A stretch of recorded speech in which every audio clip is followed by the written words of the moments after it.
तो वीडियो के पार्ट 1 में हमने डिस्कस किया था कि ओमाना जो है महाराष्ट्र से होते हुए अब वो गोवा में आ चुकी है और उसकी ट्रेन गोवा में कहाँ रुकी थी? उसकी ट्रेन गोवा में मड़गांव में रुकी थी। फिर उसके बाद जब जो है मड़गांव से जब ट्रेन शुरू होती है तो गोवा के लोकेशन को देखकर, गोवा के सुंदर सुंदर पहाड़ों को देखकर, वहाँ की नदियों को देखकर, वहाँ के मैदानों को देखकर ओमाना बेहद मतलब कि मंत्रमुग्ध हो जाती है, मतलब कि बेहद ही मतलब कि एक्साइटेड हो जाती है। वो कहती है कि उसने इतना सुंदर लोकेशन जो है अहमदाबाद में, गुजरात में, उसने इतना सुंदर लोकेशन कभी नहीं देखा था। साथ ही साथ हमने गोवा के बारे में काफ़ी कुछ स्पेशल बातें हमने वीडियो के पार्ट 1 में जानी थी। साथ ही साथ ओमाना का सबसे रोमांचक पल क्या था?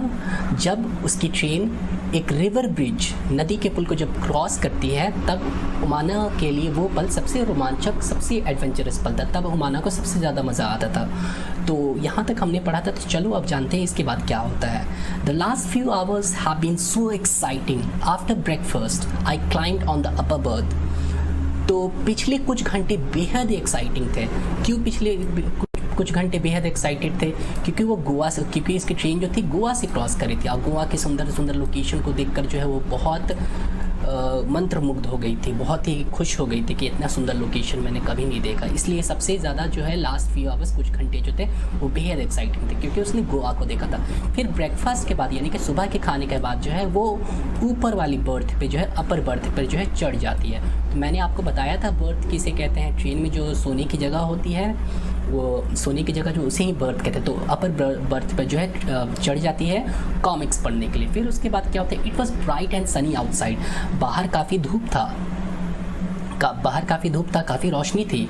Suddenly everything became dark. अचानक ही हर चीज़ जो है डार्क हो जाता है। सडनली बिकेम डार्क, अचानक ही हर चीज़ अंधेरा हो जाता है। बाहर अचानक रोशनी थी, अचानक अंधेरा हो जाता है।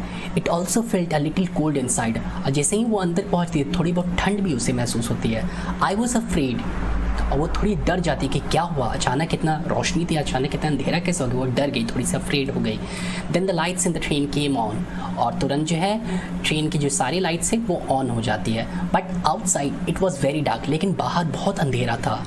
तो असल में उसकी ट्रेन कहाँ से क्रॉस कर रही थी? तो किसी ने कहा, somebody said we have entered a tunnel। हम लोग एक टनल में, सुरंग में प्रवेश कर चुके हैं, सुरंग में घुस चुके हैं। तो टनल किसे कहते हैं? तो फर्स्ट लुक, सो इसी टनल कहते हैं। जैसे पर्वतों से, जैसे पहाड़ों से, अगर पहाड़ के एक पार से हमें दूसरे पार जाना है तो उसके लिए हम पहाड़ को काट नहीं सकते, लेकिन पहाड़ के अंदर एक छेद तो ज़रूर कर सकते हैं। तो देख सकते हैं इस पिक्चर में कि पहाड़ के अंदर एक छेद किया, इसी को सुरंग कहते हैं, इसी को इंग्लिश में टनल कहते हैं। तो अभी जो है ओमाना की ट्रेन जो है एक टनल को क्रॉस करी, जैसे कि हम यहाँ पे भी पिक्चर में भी देख सकते हैं कि ओमाना की ट्रेन एक टनल को क्रॉस करी है। टनल किस तरह का होता है और भी देख लेते हैं, थोड़े से और पिक्चर्स देख लेते हैं। टनल, जैसे ये ओमाना की ट्रेन एक टनल, सुरंग में प्रवेश कर रही है।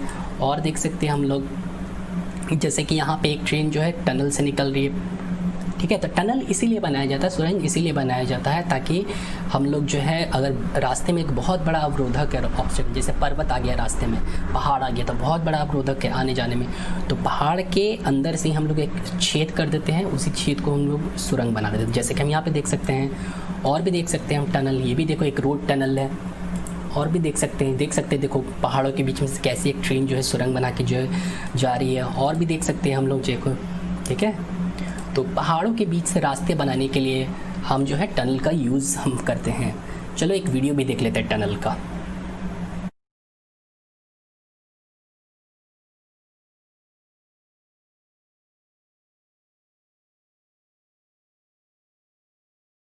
टनल क्या होता है क्लियर हो चुका है। This goes right through the mountain.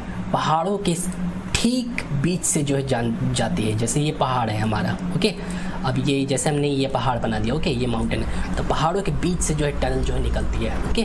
The tunnel seem to go on and on. Tunnel जो है जाती है and then just as suddenly we were in daylight again. और तुरंत जो है ट्रेन जो है टनल के जो दूसरे सिरा है वहाँ से बाहर निकल जाती है। तो तुरंत जो है रोशनी भी दिखने लगती है। और जैसे कि हमने वीडियो में भी देखा कि कैसे जो है टनल अंदर से बहुत बड़े बड़े शहरों में भी ज़मीन के अंदर सुरंग बनाई जाती है। जैसे दिल्ली चला जाओगा, मुंबई, कैलकाटा जो होता है, मेट्रो ट्रेन्स होती है, वो ज़मीन के अंदर चलती हैं। वो ट्रेन्स ज़मीन के अंदर सुरंग बनाया जाता है और ज़मीन के अंदर ही वो ट्रेन चला करती है। तो ऐसा क्यों किया जाता है? क्योंकि रोड पे काफ़ी ज़्यादा ट्रैफिक होता है, रोड्स पे काफ़ी ज़्यादा भीड़ होती है, तो ज़मीन के अंदर ही जो है सुरंग बनाया जाता है। तो ऐसा बहुत सारे हमने टनल्स को देखा है, okay, the outside it was Sunny. अब ट्रेन जो है टनल के दूसरे सीन से निकल चुकी है, अब बाहर काफ़ी रोशनी हो चुकी है। The train had cross the tunnel, train जो है टनल को पार कर चुकी है। Appa explain that we were on the other side of the mountain. Appa कहते हैं कि अब हम लोग जो है माउंटेन के दूसरे सिरे पर है, माउंटेन के दूसरे सिरे पर हम लोग आ चुके हैं। अप्पा यानी पापा कहते हैं उसको। Since then we have passed through 4 smaller tunnels, और तब से हमने जो है 4 छोटे छोटे टनल्स को हमने क्रॉस कर लिया है। Now I am enjoying going through the tunnels, अब मुझे मज़ा आ रहा है टनल्स को क्रॉस करने में। अब यहाँ पे एक सवाल उठता है कि आखिर पहले तो गुजरात से जब वो महाराष्ट्र आई तो एक भी टनल नहीं था, लेकिन अब जब गोवा से जब वो कर्नाटका की ओर, मतलब कि गोवा से इधर जा रही, तो बहुत सारे टनल्स आ रहे हैं। ओके, तो देख सकते हैं कि आखिर ये टनल्स क्यों आ रहे हैं। हम इंडिया का एक मैप देखते हैं, जोग्राफिकल मैप। ओके, ये एक इंडिया का जोग्राफिकल मैप है, इसका लार्जर इसका एक बड़ा मैप हम लोग देखते हैं। ओके, चलो देखते हैं। तो ये देख सकते हैं हम लोग, ये इंडिया का जोग्राफिकल मैप है। ओके, बड़ा सा देख रहे हो ना। तो असल में ये जो इंडिया का देख रहे हो, यहाँ पे थे, यहाँ था गुजरात और यहाँ था गोवा। तो यहाँ से यहाँ पे देखो, जैसे हम रेड कलर का लाइन कर रहे हैं, रेड कलर का लाइन, तो यहाँ पे एक पर्वतों की एक लंबी सी एक श्रृंखला है, पहाड़ों की एक लंबी सी चेन है। इस पहाड़ों की लंबी सी चेन को नाम दिया गया है वेस्टर्न घाट्स। ओके, देख रहा हूँ लिखा हुआ वेस्टर्न घाट्स। तो वेस्टर्न घाट्स क्या है? वेस्टर्न घाट्स जो है पहाड़ों की एक लंबी चेन है, जो कि यहाँ पर इंडिया के वेस्ट में, यहाँ पे इस लाइन में लंबी श्रृंखला जो बनी हुई है। तो टनल्स कहाँ पे बनाए जाएंगे, सुरंग कहाँ पे बनाए जाए? पर्वतों के बीचों, पर्वतों को हमें अगर पार करना है तो हम टनल्स बनाएंगे। इसलिए जो है यहाँ पे जब ओमाना जो है गोवा से जब वो इधर केरला की ओर जा रही है, तब यहाँ पे बहुत सारे टनल्स और बहुत सारे ब्रिजेस को पार करना पड़ा। इसीलिए क्योंकि इंडिया के वेस्ट कोस्ट में, वेस्ट मतलब कि पश्चिम दिशा में यहाँ पे बहुत सारे पर्वत हैं, साथ ही साथ इंडिया के इस साइड में भी बहुत सारे पर्वत हैं। और देखो इंडिया के क्या क्या दिखा देते हैं। देखो यहाँ पे ये रहा हिमालय पर्वत, यहाँ पे हिमालय पहाड़ है। ओके, ये हिमालय पहाड़ देख रहे हो ना, रेड पेंसिल्स में करो। यहाँ पे बताया था स्टोरी ऑफ अमृता में कि ये जो है हमारा यहाँ पे थार डेजर्ट, एक रेगिस्तान है थार डेजर्ट। यहाँ पे हमारा अरेबियन सी है, अरब सागर। यहाँ बे ऑफ बंगाल है, बंगाल की खाड़ियाँ, ये सारे समुंदर है। और यहाँ बीच है, समुंदर का किनारा है। यहाँ पे वेस्टर्न घाट्स की पहाड़ियाँ हैं। तो इसलिए जो है इतना ज़्यादा टनल्स को उसको क्रॉस करना पड़ा है अभी राइट नाउ से ओमाना की ट्रेन को। तो there are some questions, let us see. Have you ever been through a tunnel? क्या तुम कभी किसी टनल से पास किए हो? अगर पास किए तो तुम्हें कैसा महसूस हुआ था? तो you have to write. Okay, the route from Goa to Kerala has a total of 2000 bridges and 92 tunnels. अब गोवा से केरला अगर तुम जाओगे, यहाँ से ये रहा गोवा से तुम केरला जाओगे, तो यहाँ पे इस रास्ते में जो है कितने टनल्स है? इस रास्ते में जो है टोटल कुल मिला के 2000 ब्रिज है। Okay, 92 tunnels. तो बताओ कि ऐसा क्यों है, इतने सारे ब्रिजेस और टनल्स क्यों हैं? इसीलिए है क्योंकि गोवा, स्टेट और केरला ये सब जो है are located far from each other, एक दूसरे से बहुत दूर है। अब बहुत सारे इनके रास्तों में जो है नदी है, बहुत सारे पहाड़ हैं। तो नदी और पहाड़ों को पार करने के लिए हमें क्या चीज़ की ज़रूरत पड़ती है? नदी को पार करना है तो हमें ब्रिज चाहिए, पुल चाहिए। अगर हमें पहाड़ों को पार करना है तो पहाड़ों के बीच में से हमें छेद करना होगा, यानी कि हमें सुरंग यानी कि टनल हमें बनाना पड़ेगा। इसीलिए जो है हमें जो है इतने सारे जो है यहाँ पे हमें गोवा से केरला जाने में इतने सारे टनल्स हमें मिलते हैं। ओके, तो आंसर्स लिखी हैं, आप वीडियो पॉज करके सारे आंसर्स को लिख सकते हो। ओके, नाउ नेक्स्ट क्वेश्चन कह रहा है कि अगर मान लो कि इमेजिन करो और ड्रॉ करो, मतलब सोचो और ड्रॉ करे कि तुम एक Omana saw under the bridge when her train crossed it. Omana जो है ब्रिज के नीचे क्या देखती है व्हेन जब उसके ट्रेन जो है क्रॉस कर रही थी? ओके, जब ब्रिज से वो पार करी तो नीचे ट्रेन के नीचे क्या क्या देखोगे? फिशरमैन को मछली पकड़ते हो, ये सब देखोगे। फिर कह रहा है कि तुम इमेजिन करो कि अगर कोई टनल नहीं होता, कोई सुरंग नहीं होता, कोई पुल भी नहीं होती, तो बताओ कि ओमाना की ट्रेन कैसे नदियों को पार करती, कैसे पहाड़ों नदियों को पार करती? सोचो ज़रा कैसे पार करती, इमेजिन करो कैसे उसकी ट्रेन पार करती। तो now you have to think. Now it is afternoon, अब शाम हो चुकी है। ओके, ये तो सुबह का समय था, अब धीरे धीरे शाम हो चुकी है। For lunch we had idli vada that we bought from Udupi station. अब लंच के लिए जो है उसने इडली बड़ा खाया। तो इडली बड़ा कैसा होता है? इडली बड़ा हमने खाया होगा, इडली बड़ा कुछ इस तरह का होता है। ओके, सांभर इडली हमने खाया है। और कहाँ पे वो खरीदती है? उडुपी स्टेशन पे खरीदती है, उडुपी। तो उडुपी स्टेशन कहाँ पर है? चलो जानते हैं, उडुपी। ओके, ये उडुपी स्टेशन के हैं। तो let us see a map of a Karnataka. Karnataka का एक मैप देख लेते हैं हम लोग। कर्नाटका का मैप ये रहा। Let us see a larger map of Karnataka का एक लार्जर मैप देखते हैं हम लोग। ओके, तो कर्नाटका का ये रहा लार्जर मैप, देख सकते हैं कर्नाटका लिखा है। ओके, यहाँ महाराष्ट्र, ये रहा कर्नाटका। ओके, तो कर्नाटका यहाँ पे, यानी कि महाराष्ट्र के ठीक नीचे ये रहा हमारा गोवा। ये देख लो, गोवा है हमारा। ओके, तो देखते हैं नीचे आते हैं उडुपी स्टेशन पे। तो उडुपी स्टेशन यानी कि ये रहा, देख रहे हो ना, ये रहा हमारा उडुपी स्टेशन। यानी कि उमाना जो है गोवा से अब जो है यहाँ पे आ चुकी है। गोवा से ट्रेन उसकी जो है यहाँ पे आ गया। यहाँ पर जब पहुँची, कर्नाटका में पहुँची, तो वो क्या खाती है? वो इडली बड़ा खाती है। ओके, तो इडली बड़ा खाती है। अब क्या होता है आगे? We also bought some bananas. हम कुछ केले भी खरीदते हैं। These were very small and very tasty. ये बहुत ही छोटे केले थे, अब बहुत ही स्वादिष्ट थे। The scene outside has change again. अब बाहर का सीन अब बदल चुका है। ओके, अब गोवा का सीन बहुत अलग था, अब यहाँ का सीन जो कर्नाटका का सीन अब बिल्कुल बदल चुका है। Now we can see many coconut trees. अब क्या देख रही हो माना? बहुत सारे कोकोनट के पेड़ दिख रहे हैं, नारियल के पेड़ दिख रहे हैं, बहुत सारे कोकोनट के पेड़। और क्या देख रही है माना? And green fields everywhere. Amma says that these are paddy fields. Amma कहती है, मम्मी कहती है कि ये सारे जो है धान के खेत है। धान मतलब क्या होता है? चावल के पौधे। ओके, ये रहे धान के पौधे। ओके, देख रहे हो नारियल के पेड़ हैं, दिख रहे हो। तो माना कुछ ऐसा ही कुछ लोकेशन दृश्य दिख रही है, अभी सीन दिख रही है कर्नाटका में। ओके, नारियल के पेड़ है और धान के पौधे दिख रहे हैं। और भी देख सकते हैं हम लोग। ओके, कुछ ऐसा लोकेशन दिखती है माना। Now we can see many okay the houses and villages look very different. अब गोवा से आ चुकी है, महाराष्ट्र से आ चुकी है, गुजरात से आ चुकी है। अब घर भी बिल्कुल अलग अलग है, यानी कि घर भी बिल्कुल अलग अलग है। यानी कि इंडिया के अगर तुम गुजरात में हो तो गुजरात में घर कुछ अलग तरीके से बनेंगे, महाराष्ट्र के घर कुछ अलग तरीके से हैं, कर्नाटका के घर कुछ अलग तरीके से हैं। गुजरात का क्या खाना था फेमस? गुजरात का खाना क्या था फेमस? ढोकला था। महाराष्ट्र का क्या था? बटाटा वड़ा था। ओके, अब कर्नाटका में आ गए तो इडली वड़ा है। तो जैसे जैसे तुम इंडिया के हर पार्ट में एक जगह, एक स्टेट से दूसरे स्टेट में जाओगे, तो वहाँ का खाना, वहाँ का पहनावा, वहाँ के घर का डिज़ाइन, वहाँ की लैंग्वेज, वहाँ की भाषा सब बदलती जाती है भारत में।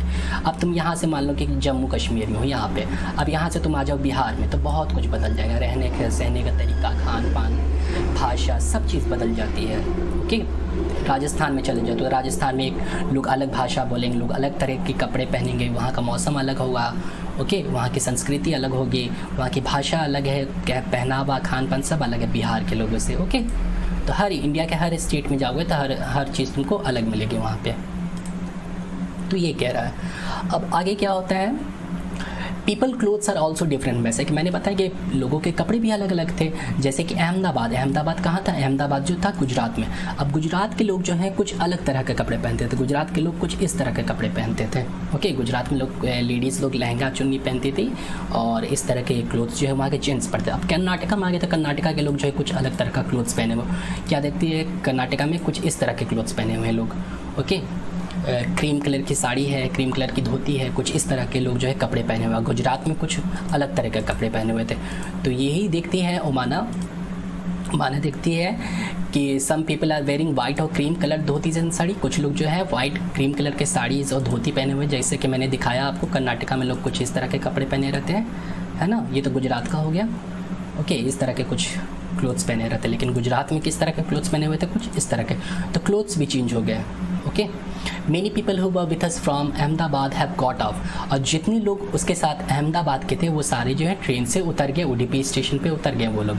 People have also got on to the train from different station. अब लोग भी जो है दूसरे स्टेशन से लोग जो है और जो लोग जो है चढ़ गए हैं। Okay, Sunil family is getting off at a Kozhikode. अब सुनील, याद है सुनील और एंड दो दोस्त मिले थे उमाना को ट्रेन पे, जो उसको कॉमिक्स बुक दिए थे, स्टोरी बुक दिए थे पढ़ने के लिए। तो सुनील का परिवार जो है कोझिकोड में उतर गया। कोझिकोड कहाँ है? कोझिकोड जो है केरला में है। तो ये रहा हमारा केरला का मैप, देख सकते हो ना।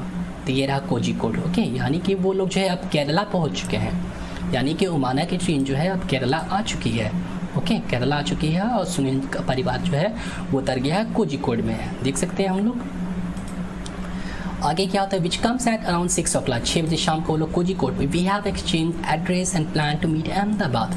अब सुनील और उमाना दोनों एक दूसरे से एड्रेस मतलब घर का पता बदल लेते हैं, घर का पता मांग लेते हैं एक दूसरे से, ताकि अहमदाबाद में जब वापस आए तो वो एक दूसरे से मिल सके। You will also like Sunil and Ann. और उमाना कहती है राधा के लिए नहीं ये सब डायरी लिख रही है, कहती है कि तुम्हें भी सुनील और एन बेहद पसंद आएंगे। अब देखो कुछ क्वेश्चन है, which language do you speak at home, तुम घर में कौन सी भाषा बोलते हो, you have to write here. Bhojpuri बोलते तो भोजपुरी लिखना, हिंदी बोलते तो हिंदी लिखना, okay. On the way from Gujarat to Kerala, Omana's train went through several states of our country. Find out and list which state it crossed. यानी कि गुजरात से जब केरला ओमाना की ट्रेन जा रही थी तो बहुत सारे इंडिया के स्टेट्स को क्रॉस किया। तो बताओ कि कौन कौन से स्टेट को क्रॉस की है। जैसे कि हमने मैप भी दिखाया था आपको कि इंडिया का कौन कौन से स्टेट को क्रॉस की है, ओके। गुजरात को क्रॉस की, फिर महाराष्ट्र, फिर गोवा, फिर कर्नाटका, फिर केरला, ओके। देख सकते हैं मैप में, तो इतने सारे स्टेट को उसने क्रॉस किया। तो you have to write it, okay. Now next, find out in which state these languages spoken. पता करो कि ये जो भाषाएं हैं, लैंग्वेज है, किस किस राज्य में बोले जाते हैं। जैसे कि लैंग्वेज है मलयालम, मलयालम भाषा कहाँ पे बोली जाती है, आंसर है केरला। केरला में जाओगे तो वहाँ मलयालम भाषा बोलते हैं। कोंकणी भाषा कहाँ बोली जाती है, गोवा में बोली जाती है। मराठी भाषा कहाँ बोली जाती है, महाराष्ट्र में बोली जाती है। आंसर लिखा हुआ है, मैंने टाइप कर दिया है। गुजराती भाषा कहाँ बोली जाती है, गुजरात में बोली जाती है। कन्नड़ कर्नाटका में बोली जाती है। तो इंडिया के हर स्टेट में जाओगे बच्चों, इंडिया के हर स्टेट में अगर जाओगे तुम, तो सारे स्टेट के लैंग्वेज जो है अलग अलग होते हैं। जैसे कि तुम देख सकते हो कि हिंदी देखो, उत्तर प्रदेश, बिहार, राजस्थान, मध्य प्रदेश, यहाँ पे हिंदी भाषा बोली जाती है। महाराष्ट्र में मराठी, देख सकते हो ना, ये सारे इंडिया में अलग अलग लैंग्वेज बोले जाते हैं। गुजराती, पंजाबी, कश्मीरी, अहमदाबाद। इधर दाईं तरफ देखना, राइट साइड का मैप देखो, ओके। तो इंडिया में बहुत लैंग्वेज बोली जाती है, ऐसा और किसी देश में तुम्हें नहीं मिलेगा। जितना इंडिया में इतनी डाइवर्सिटी है लैंग्वेज की, और किसी कंट्री में तुम्हें बच्चों नहीं मिलेगा। तो हमने जान लिया। अब आगे देखते हैं। Now it is night, we have also started packing up, the train will reach Kottayam in about 3 hours। अब रात हो चुकी है, हम लोग भी अब पैकिंग करना शुरू कर चुके हैं, ओके। ट्रेन कोझिकोड आ चुकी थी और ओमाना को कहाँ जाना था, केरला जाना था। केरला में आ चुके हैं वो लोग। Train will reach Kottayam in about 3 hours, train जो है कोटायम पहुँचने वाली है 3 घंटों के अंदर। अब कोटायम किधर है, केरला का मैप देख लेते हैं। कोटायम कोझिकोड आ चुकी थी यहाँ पे, सुनील का परिवार उतर जाता। अब कोटायम किधर है, कोटायम देखते हैं, ये रहा कोटायम, देख रहे हो मैप में। सो ये रहा कोटायम। तो कोटायम जो है ये लोग पहुंचने वाले हैं 3 घंटों में ट्रेन, ओके, केरला में, ओके। कोटायम में ये लोग पहुंचने वाले हैं विदिन 3 hours। आगे क्या होता है, that is where we have to get up. यहीं पे कोटायम में ही इन्हें जो है उतरना है। यहाँ पे यहीं पे कोटायम में इनको जो है उतरना है किसे, ओमाना को। अब tonight we will go to Valli Amma house. आज रात को हम लोग वली अम्मा के घर जाएंगे। वली अम्मा का मतलब क्या है, वली अम्मा का मतलब होता है आपकी मम्मी की बड़ी बहन यानी कि मौसी। तो आज जो है ओमाना अपनी मौसी के घर जाएगी, ठीक है। आज रात को टुनाइट मतलब आज रात को ओमाना अपनी मौसी के घर जाएंगे। Tomorrow we will take the bus that will take us to Amu मम्माज विलेज। कल जो है टुमारो जो है हम लोग बस लेंगे और अमू मम्मा के गांव जाएंगे। अमू मम्मा का मतलब कि मम्मी की मम्मी यानी कि ओमाना की मम्मी की जो मम्मी है यानी अपनी नानी के घर वो जाएगी कल। We all are quite tired. अब इतनी लंबी जर्नी करके आई तो टायर्ड तो हो ही जाएगी, थक तो जाएगी ही। After all we have been on the train for 2 days। आखिरकार हम लोग 2 दिन ट्रेन में रहे तो थकावट तो हो गई होगी। What a long journey it has been, बहुत ही लंबी जर्नी थी। We had a lot of fun, बहुत मज़ा आया हमें। I will put my diary away now. अब मैं अपनी डायरी रख देती हूँ वापस। I will write again after we reach Amu मम्माज हाउस। मैं दोबारा फिर से लिखूँगी जब मैं अमू मम्मा के घर पहुँचूँगी, यानी कि अपनी नानी के घर पहुँचेगी तो दोबारा डायरी वो लिखना शुरू करेगी। तो अब ये कुछ क्वेश्चन है, you have to write use mother sister. आप अपनी मम्मी की बहन को क्या कहते हो, मौसी कहते हो। यूज़ मदर्स मदर, आपने अपनी मम्मी के मम्मी को क्या कहते हो, नानी कहते हो, मैटरनल ग्रैंड मदर। आप अपनी पापा की बहन को क्या कहते हो, फूफा कहते हो या फूफी कहते हो, ओके। आप अपने पापा की मम्मी को क्या कहते हो, ग्रैंड मदर कहते हो, दादी कहते हो, ओके। तो ये हमने जाना बच्चों। तो I think it's clear now.